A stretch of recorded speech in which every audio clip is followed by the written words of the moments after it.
आदरणीय दिदीबहिनी तथा दाजुभाइहरू, एउटा निर्वाचित सरकारलाई अपदस्थ गराउन र गराएर देशमा विध्वंस मचाइयो र भएको प्रतिनिधि सभा विघटन गरियो। आज फेरि त्यही प्रतिनिधि सभाका लागि चुनाव गराइँदैछ। हामी त्यसको सम्मुखमा छौँ। आज तपाईँले ठन्डा दिमागले एउटा प्रश्नको जवाफ दिनुपर्नेछ। यो देश हामीले बचाउने कि नबचाउने? यो सोध्न मिल्ने हुने प्रश्न होइन, तर सोध्नै पर्ने भएको छ। आज तपाईँले एउटा बाटो रोज्नु पर्नेछ। बनाउने बाटो कि भत्काउने, निर्माणको कि ध्वंसको बाटो? मलाई थाहा छ थुप्रै भ्रमहरू फैलाइएका छन्, तसर्थ तपाईँसँग मप्रति गुनासा छन्, प्रश्न पनि छन्, मेरा कमी कमजोरी पनि होलान्। तर तपाईँलाई यो पनि थाहा छ मैले यस देशको अखण्डताको सवालमा, यस देशको स्वाभिमानको सवालमा, यस देशको राष्ट्रियताको सवालमा कसैसँग कहिल्यै सम्झौता गरेको छैन र गर्दिन पनि। अब स्पष्ट कित्ता काट गर्ने बेला आएको छ।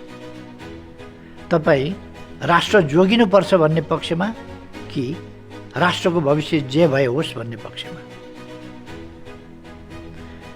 यति बेला तपाईँले आफू कुन कित्तामा हो भनेर स्पष्ट पार्नु भएन र त्यसको लागि बोल्नु भएन भने इतिहासले होइन, तपाईँ आफैले आफैलाई कहिल्यै माफ गर्नुहुने छैन। इतिहासले धिक्कारेको कुरा आफैले त कसैले देख्दैन, तर जिन्दगीको अन्तिम मोडतिर पुग्दा मैले त्यति बेला बोल्नु पर्थ्यो कि पर्दैन थियो? मैले त्यति बेला आँखा र कान खोल्नु पर्थ्यो कि पर्दैन थियो? मैले त्यति बेला हात खुट्टा जुर्क उठाउनु पर्थ्यो कि पर्दैन थियो भनेर आफैलाई सोद्धा त्यसको जवाफ दिने नैतिक साहस तपाईँसँग बाँकी रहोस्। मैले राष्ट्रको पक्षमा निर्णय गरेँ भन्ने आत्मसन्तुष्टि तपाईँमा रहिरहोस्। यसै पनि मेरा त बाँच्ने दिन बाँचिसकेका दिनभन्दा कम छन्, तर म बाँच्ने दिन बाँचिसकेका दिनभन्दा बढी भएकाहरूका लागि लड्दैछु। त्यसैले मैले देश पहिले भन्दै आएको छु।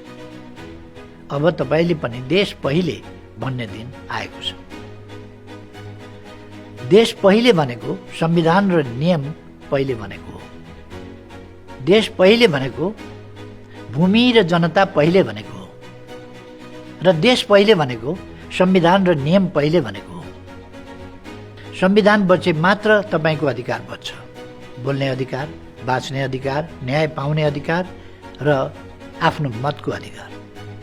आज हामीलाई संविधान नहल्लिने, नियम नमिचिने र अधिकार नकुल्चिने ग्यारेन्टी चाहिएको छ। त्यस ग्यारेन्टीको लागि आज देश पहिले भन्ने भावना चाहिएको छ। देश पहिले भनेको सार्वजनिक सम्पत्ति पहिले भनेको हो। सिंहदरबार, अदालत, संसद, सडक, सरकारी कार्यालय, प्रहरी चौकी, सुरक्षा निकाय यी सबै तपाईँको कर र भरोसाले बनेका। यी जल्दा तपाईँको भरोसा मात्र होइन, तपाईँको सपना पनि जल्छ, जलेको छ। आज हामीलाई अब यी कहिल्यै नजल्ने ग्यारेन्टी चाहिएको छ। त्यस ग्यारेन्टीको लागि आज देश पहिले भन्ने भावना चाहिएको छ।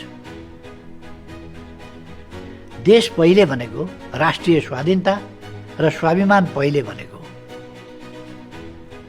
आफ्नो माटो, आफ्नो सीमा, आफ्नो पहिचान यी सबैमा गर्व गर्ने शक्ति नै हाम्रो आत्मबल हो। त्यसैले आज हामीलाई आफ्नो स्वाभिमान नचुक्ने ग्यारेन्टी चाहिएको छ। त्यस ग्यारेन्टीको लागि आज देश पहिले भन्ने भावना चाहिएको छ। आदरणीय दिदीबहिनी तथा दाजुभाइहरू, अहिलेको चुनाव पार्टी बीचको चुनाव होइन। यो त जलाउने र बनाउने मध्ये को रोज्ने भन्ने चुनाव हो।